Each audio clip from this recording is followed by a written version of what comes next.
La Eurocopa de Alemania 2024 acaba de empezar y el día de hoy, inspirado en esta gran competición, te presento lo más sorprendente, destacable, las grandes sorpresas y decepciones de esta competencia de selecciones en Europa. Básicamente un repaso histórico de lo más relevante de este torneo europeo que tiene 64 años de vida y 17 ediciones en su haber. Así que ponte cómodo o cómoda que empezamos. En la década de 1960, una Europa que comienza a dejar atrás el recuerdo de la Segunda Guerra Mundial, comienza a integrarse. También en el plano deportivo está el nacimiento de la Copa de Europa, pero unos años antes se suma la primera edición de la Copa de Europa de Naciones. En ese primer torneo, compuesto por rondas eliminatorias y una fase final en Francia, sería marcado con las ausencias de grandes países como Italia, Alemania o Inglaterra. Y hablando del país cuyo idioma hablamos en esta parte del mundo, España, una de las 17 selecciones que participaron en esa primera edición, fue eliminada automáticamente tras la negativa del gobierno franquista a la entrada de la selección de la Unión Soviética en el país para la disputa de los cuartos de final. Y sería precisamente la selección soviética la campeona de esa primera edición en el Parque de los Príncipes de París, con el mítico Yashin y un gol de Ponedeljnik, perdón si lo digo mal, dieron a la Unión Soviética la primera edición del torneo ante Yugoslavia. Tras la histórica victoria soviética le llegaría el turno a España. Ante un Santiago Bernabéu abarrotado, la Roja, que jugó aquel partido con camiseta azul, se impuso a la Unión Soviética en un partido de marcado tinte político que dio a los españoles su primer título, el único hasta 2008. La mítica selección de los Iribar, Rivilla, Calleja, Amancio o Luis Suárez, por cierto el único Balón de Oro español, se impusieron por 2-1 con gol de Marcelino para la primera estrella de la historia del fútbol español. El torneo, nacido en plena Guerra Fría, comenzó a consolidarse tras esas dos primeras ediciones.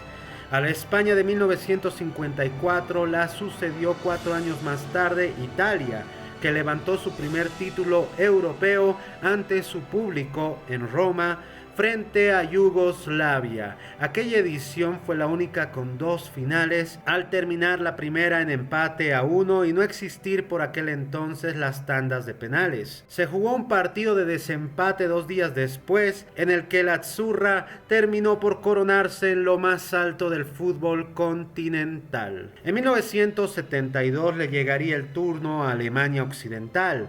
El equipo, comandado por el Kaiser Beckenbauer y el Torpedo Müller, escribió su nombre en el trofeo tras derrotar a la Unión Soviética en la final de Bruselas. Y solo 2 años después levantarían la Copa del Mundo, bajo la noche de Belgrado, ante más de 30.000 espectadores frente a la vigente campeona de Europa y del mundo, con la ilusión de todo un país a la espalda.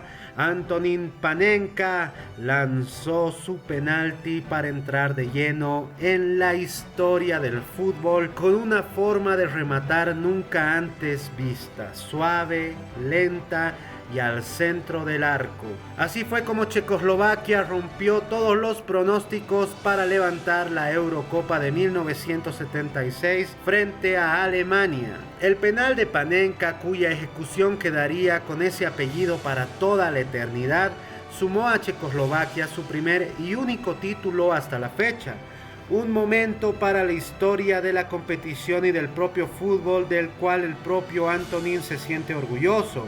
Es una sensación hermosa cuando alguien hace un disparo así y lo describen como el tiro a lo Panenka. Fueron sus palabras. Los años 80 marcarían el cambio de Europa en todos los sentidos: la consolidación de la Unión Europea, el final de la Guerra Fría, los grandes avances en derecho o la llegada del pop, por ejemplo. En esa nueva Europa, la Eurocopa cambió de formato y avanzó hasta parecerse al formato actual. Aunque todo cambió, el favorito siguió siendo el mismo: Alemania, que enlazó su tercera final consecutiva y ganó en Roma a Bélgica en 1980. 4 años más tarde, en 1984, sería la Francia de Platini, una estrella espectacular que marcó 9 goles en una sola edición, quien sumaría su primer torneo al palmarés tras ganar a España en París. Y a este único título ganado también se le sumaría Países Bajos, que ganó 4 años después en 1988. Y este es el único título de sus vitrinas, de la mano de la generación irrepetible de los Rijkaard, Koeman, Gullit y Van Basten. La edición de Suecia 1992 fue en todos los sentidos extraña. La primera edición con una sola Alemania, sin la Unión Soviética y con Yugoslavia excluida por la guerra. Un contexto atípico que solo podía darnos un campeón también extraño.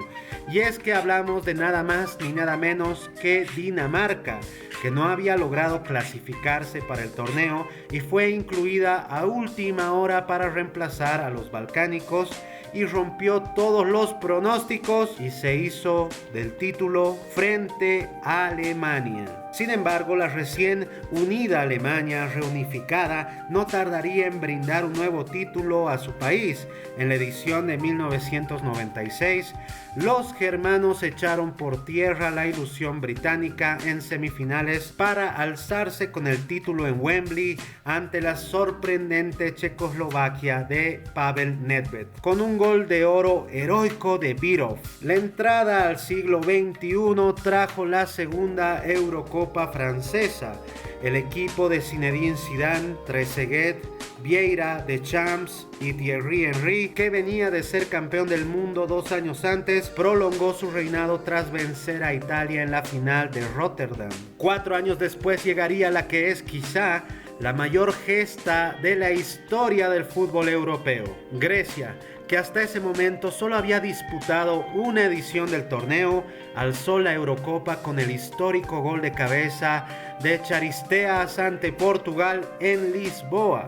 El conjunto heleno, sin experiencia ni grandes nombres, pero con un contundente estilo defensivo, logró reinar sobre los grandes europeos contra todos los pronósticos. ¡Hermoso! En septiembre de 2006, España perdió en Belfast ante Irlanda del Norte en un partido de clasificación para la Eurocopa 2008.